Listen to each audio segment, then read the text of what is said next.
kami mengucap syukur karena kasih setiamu begitu besar dan baru setiap pagi. Tuhan, kami sekarang pada hari Minggu datang berkumpul untuk merenungkan firman Tuhan, untuk belajar, untuk bernyanyi, dan kami mau menyembah Engkau. Bukan saja kami datang ke sini, tetapi hati kami sungguh-sungguh mengasihi Engkau. Tuhan, tolonglah kami untuk memahami firman-Mu dan melakukannya dalam hidup. Dalam nama Tuhan Yesus kami berdoa. Amin. Ada kelompok namanya Farisi. Siapa yang pernah dengar Farisi? Pernah? Kelompok Farisi ini adalah kelompok orang Yahudi yang sangat rajin melakukan hukum Taurat, hukum Musa. Kenapa mereka rajin melakukan hukum Musa? Karena waktu Tuhan kasih hukum itu kepada Musa, waktu itu orang Israel lagi di padang gurun, mereka di Gunung Sinai, dan sementara orang Israel berkemah di sekeliling Gunung Sinai, langit menjadi gelap, kemudian ada guru kilat, dan Tuhan menampakkan diri di situ. Barang siapa yang menyentuh Gunung Sinai waktu itu mati. Bahkan binatang yang menyentuhnya mati. Di situ Tuhan menunjukkan bahwa Dia sungguh-sungguh hadir dan Dia kasih suatu hukum yang harus dilakukan. Semua orang pada waktu itu takut sekali. Nah, itu turun, itu hukum namanya hukum Taurat. Dan di dalam hukum itu ada berbagai aturan. Aturan tersebut adalah bagaimana orang harus menyembah Tuhan. Tapi ternyata orang-orang Farisi ini selama mereka hidup, mereka salah memahami hukum Taurat. Mereka cuma melakukan ritual-ritual ibadah tanpa memahami sebenarnya untuk apa. Kalau misalnya hukum Taurat suruh mereka lompat kayak kodok, mereka akan lompat kayak kodok. Tapi nggak tahu buat apa lompat kayak kodok.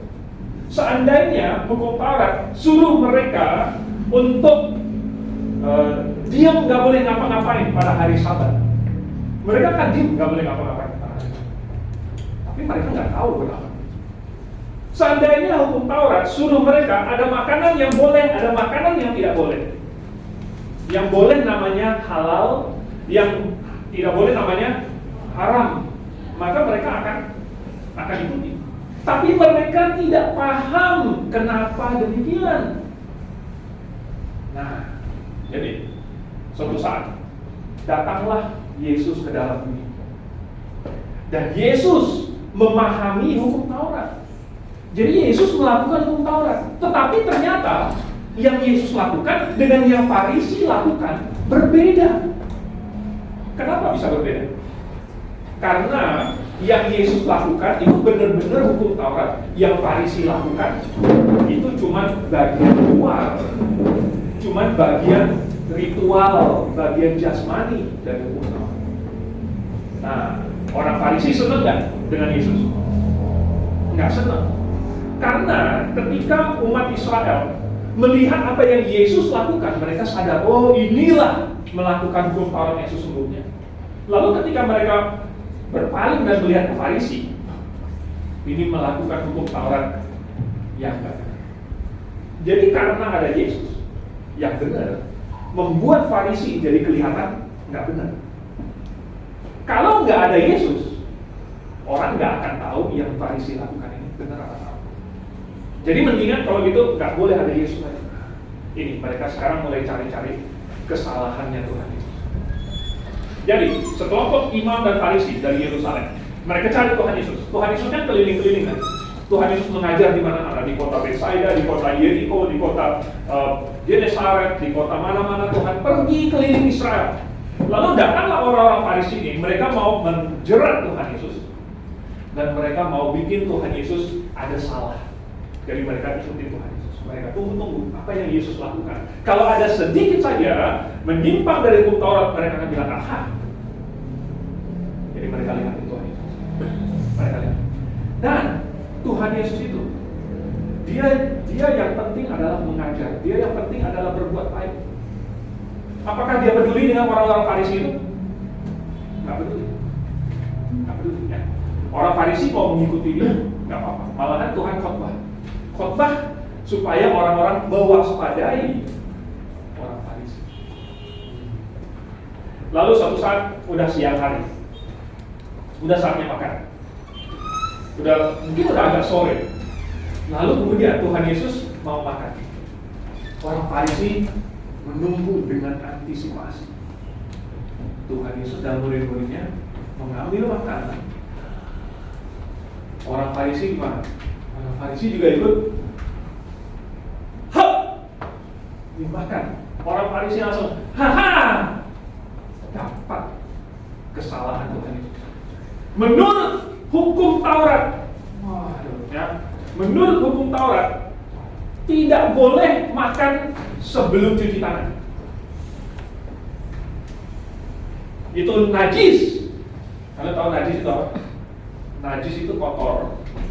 Jenis kotor yang membuat ibadah jadi batal. Nah, orang Muslim itu ada sama kayak gitu.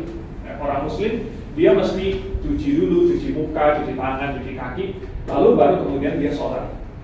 Kalau dia enggak, itu dia najis, lalu sholatnya batal. Nah, orang Farisi mirip kayak gitu. Jadi sebelum makan harus cuci tangan dulu, ya, baru kemudian boleh makan. Ini Tuhan Yesus lagi di padang gurun. Tuhan Yesus lagi habis mengajar banyak orang. Tuhan Yesus tidak punya rumah. Mau cuci tangan di mana? Gitu. Waktu itu belum ada hand sanitizer. Ya kan, tinggal seret gitu. Terus langsung gini langsung bersih tangannya. Enggak, waktu itu belum ada. Cuci tangan di mana? Ini di tengah-tengah padang gurun, di padang belantara. Orang-orang yang mencari Tuhan Yesus untuk mendengarkan dia. Saatnya makan, mau cuci tangan dulu. Gimana? Cuci tangan di mana? Tapi orang Farisi sudah tunggu-tunggu. Kalau Yesus makan dan murid-muridnya makan, mereka tidak akan punya tempat di mana. Pada saat itu kita akan tangkap Yesus dan bilang dia melanggar hukum Taurat. Jadi mereka bilang, mengapa engkau dan murid-muridmu melanggar adat istiadat nenek moyang kita dan memakan tanpa mencuci tangan terlebih dahulu? Tuhan Yesus jawab. Tuhan Yesus jawab. Yang bikin orang najis bukan yang masuk ke dalam mulut. Yang bikin orang najis adalah apa yang keluar dari mulut. Orang Farisi. Tapi pelan-pelan mereka mengerti. Yang masuk ke dalam mulut itu apa? Makanan. Menurut Tuhan ini tidak menjadikan najis. Jadi saya hapus dulu.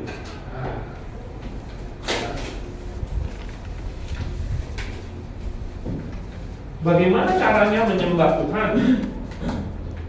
Ya, menyembah Tuhan. Cara yang Tuhan kasih tahu lewat hukum Taurat itu adalah cara yang menyembah Tuhan yang belum datang, akan datang. Yesus belum datang. Ya, ini masih di perjanjian lama. Jadi karena Yesusnya belum datang, menyembah Yesus di sini, maka menggunakan lambang, misalnya pakai domba. Kenapa domba ini harus sampai dimatikan menjadi korban? Karena nanti Yesus bakalan dimatikan, bakal jadi korban. Kenapa pakai domba? Karena Yesus dilambangkan dengan domba. Jadi ketika orang mengorbankan domba, sama seperti dia percaya Yesus nanti mati buat dia. Lalu kemudian ada misalnya hari Sabat, namanya apa? Kuduskanlah Sabat, hari Sabat. Jadi ada satu hari dalam satu minggu yang tidak boleh melakukan pekerjaan. Ya, tidak boleh melakukan pekerjaan. Kalau petani, jangan membajak. Kalau pembuat roti, jangan bikin roti. Kalau apalagi pekerjaan? Kalau nelayan, jangan melaut, jangan menangkap ikan. Ya, pokoknya kenapa? Karena ada satu hari yang dikhususkan untuk Tuhan, dan ini sebenarnya melambangkan Tuhan, yaitu tempat peristirahatan atau hari peristirahatan. Yaitu barang siapa yang berada dalam Yesus itu akan masuk ke dalam tempat peristirahatan, ke hari peristirahatan, yaitu masuk surga. Ya. Jadi kalau orang Israel mereka tidak bekerja pada hari Sabat, itu seperti mereka percaya bahwa mereka akan bersama-sama dengan Yesus di surga. Lalu ada lagi makanan. Ya. Tadi namanya haram, artinya apa? Tidak boleh. Ya. Ada yang halal. Kalau yang haram ini dipakai melambangkan dosa, sehingga atau kotor, ini kotor ya, kotor. Pokoknya kalau makan yang haram jadi kotor, jadi najis, Tadi arti najis apa? Kotor, yang membuat menyembah Tuhannya batal, nggak jadi menyembah Tuhan, salah. Nah, ini dipakai untuk melambangkan dosa, yaitu kalau seseorang berbuat dosa, dia sedang tidak menyembah Tuhan. Kalau orang memakan yang halal, dia sedang menyembah Tuhan. Sama, mencuci tangan.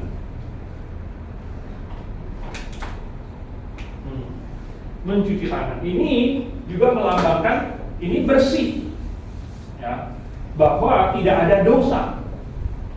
Jadi yang dimasukkan ke dalam mulut ini halal, ya, tidak kotor. Nah, ini semua adalah lambang dari menyembah Tuhan. Ketika seseorang mengorbankan domba, dia harus sambil percaya kepada sang domba yang aslinya. Dia bukan percaya kepada domba yang ini. Domba yang ini mati. Domba yang ini nggak bisa melakukan apa-apa. Domba ini tidak bisa menyelamatkan. Domba yang sesungguhnya ini yang bisa menyelamatkan. Bukan percaya kepada domba ini, bukan percaya kepada memotongnya, bukan percaya kepada mezbahnya, tapi percaya kepada Tuhan Yesusnya. Menguduskan hari Sabat, bukan menguduskan harinya, tetapi menguduskan Sabat yang sesungguhnya, yaitu Yesusnya. Ya.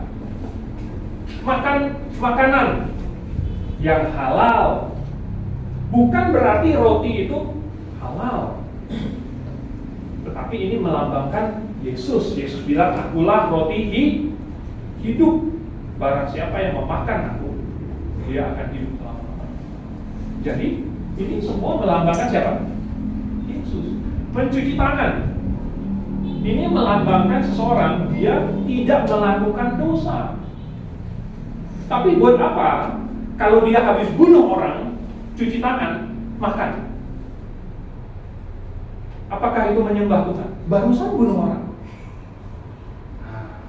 Jadi yang menyembah Tuhan itu bukanlah melakukan hal-hal ritualistik ini. Ya.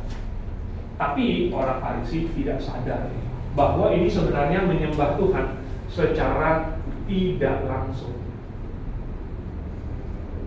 Ya. Secara tidak langsung.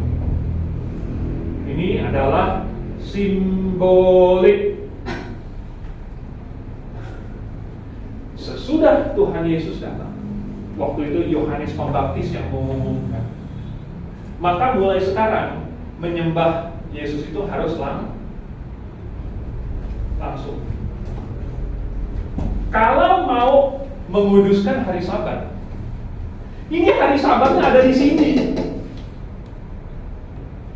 ya, bukan mana hari Sabatnya, lalu saya akan diam pada hari Sabat. Tidak.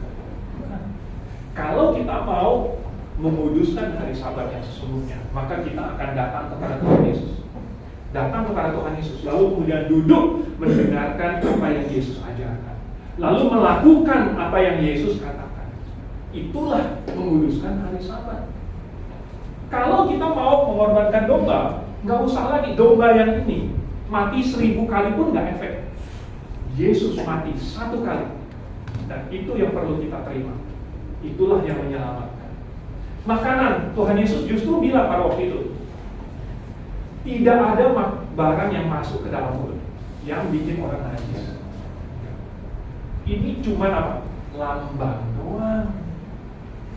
Yang bikin orang najis adalah tidak melakukan kehendak Tuhan. Itu yang bikin orang najis.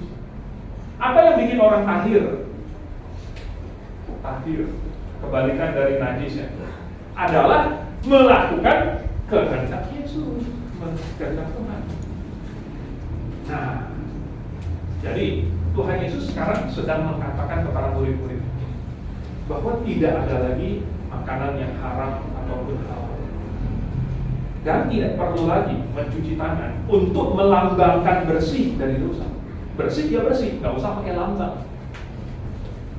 Ya, berdosa, berdosa. Apakah berdosa bisa dicuci dengan mencuci tangan? Nggak bisa, karena kalau dia tendang orang pakai kaki, dia cuci tangan, tangannya bersih, pakai kakinya. Nah, kan? Ya. Jadi mencuci itu tidak membersihkan orang dari dosa. Orang Farisi mendengar itu, mereka pelan-pelan sadar. Tuhan Yesus bilang apa? Yang keluar dari mulutlah yang menajiskan. Apa yang keluar dari mulut? Murid-muridnya pikir, Guru, apa yang keluar dari mulut? Tuhan Yesus bilang, yang keluar dari mulut itu berasal dari hati. Jadi maksud Tuhan Yesus, benar. Maksud Tuhan Yesus bukan makanan yang keluar dari mulut, bukan muntahan yang bikin najis. Tetapi kata-kata, perkataan kita muncul dari dalam hati. Kalau hatinya kotor, yang keluar adalah kata-kata kotor. Kalau hatinya penuh dengan kebencian, keluarnya kata-kata benci. Kalau di dalam itu adalah yang jorok-jorok, maka kata-katanya juga jorok. Tuhan Yesus bilang, kalau yang jorok-jorok itu, yang keluar dari mulut itu, ya, itu yang kotor, maka itu yang menajiskan, bukan yang masuk ke dalam. Lalu kemudian mereka marah. Oh, ternyata sekarang menyembah Tuhan itu secara langsung. Jadi menyembah Tuhan itu gimana? Kalau ada Tuhan Yesus, apa yang harus dilakukan? Tuhan Yesus ngomong, nggak mau dengar. Itu namanya menyembah Tuhan kan? Itu namanya menyembah Yesus kan? Jadi kalau Tuhan Yesus ngomong, kita mesti buka telinga, ya, mesti mendengarkan. Tapi Yesus sekarang gimana? Berbicara lewat apa? Bagus. Benar sekali. Ini adalah kata-kata Yesus. Dan sedang berbicara terus. Setiap kali kita membacanya, kita mendengarkan. Setiap kali kita tidak mau membacanya, sudah waktunya baca Alkitab. Tapi saya nggak mau. Itu waktunya Tuhan Yesus bicara, tapi kamu tutup telinga. Kalau sudah waktunya khotbah, kita harusnya mendengar. Itu Tuhan Yesus mau berbicara lewat firman Tuhan. Dan menyembah Yesus itu benar. Terus apa lagi? Melakukan. Apa yang Yesus katakan? Tuhan Yesus bilang apa? Kasihilah Tuhan Allah dengan segenap hatimu, dengan segenap akal budimu, dan dengan segenap jiwamu, dan dengan segenap kekuatanmu. Mengasihi Tuhan. Tadi kita nyanyi apa? Ku mengasihimu Tuhan, ada? Ada? Ku mengasihimu Tuhan karena Kalvari Kalvari itu apa? Kalvari itu adalah tempat Yesus disalib. Artinya, karena Yesus mati buat saya, maka saya mengasihi. Itulah menyembah Tuhan yang secara langsung, bukan mengasihi domba. Domba tidak ada apa-apa. Yesus adalah yang sesungguhnya. Mengasihi bukan mengasihi itu, mengasihi Yesus. Melakukan kehendak Tuhan bukanlah harinya, tetapi melakukan kehendak Yesus.